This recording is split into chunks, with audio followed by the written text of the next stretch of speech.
of things. But you can prepare yourself for the next unwelcome surprise.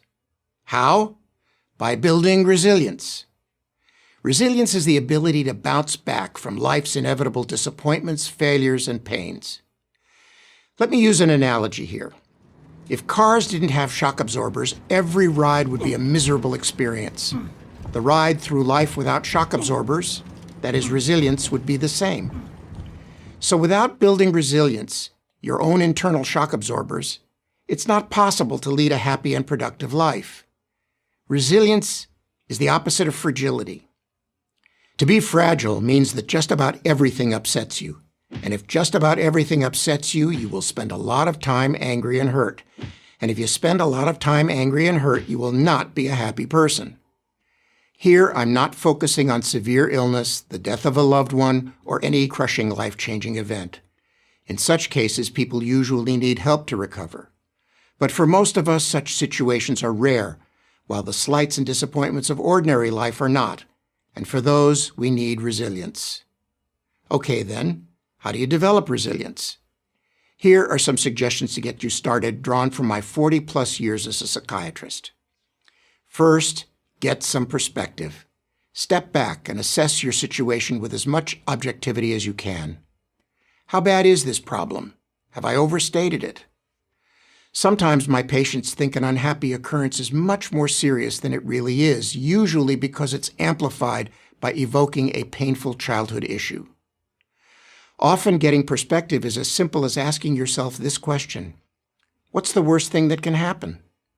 Usually you'll discover that the worst thing isn't that bad and isn't even likely to happen.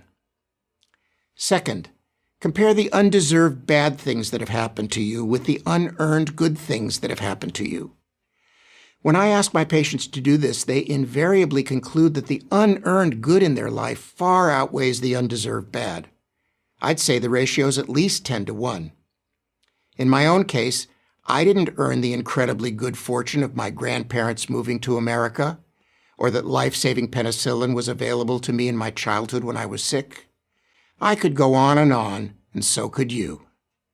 In light of this, maybe things aren't so bad after all. In fact, they're probably pretty good. Third, toughen up.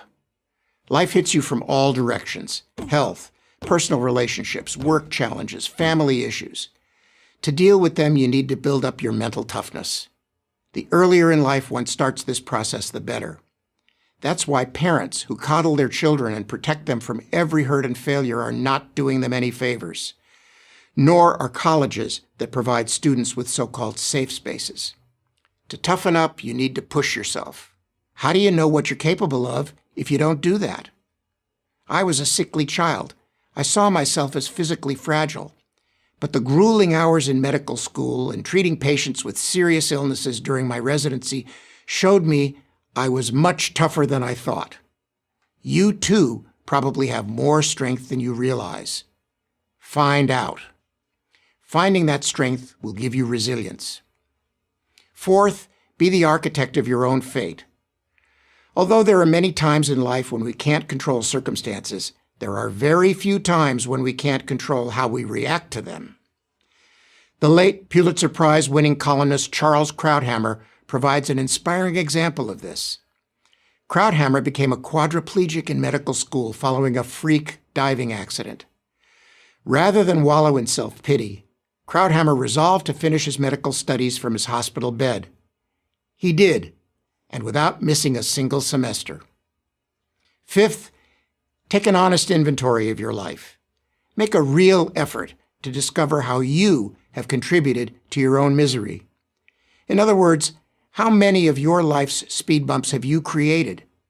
This will help you see that the ability to change your life lies as much within you as in external circumstances. You can then avoid those behaviors that expose you to failure or difficulty. Focus on your power, not your helplessness. And the greatest power anyone has is the capacity to change. You can certainly experience happy moments without resilience, but to lead a happy life, it's essential. I'm Dr. Stephen Marmer, psychiatrist, UCLA Medical School, for Prager University.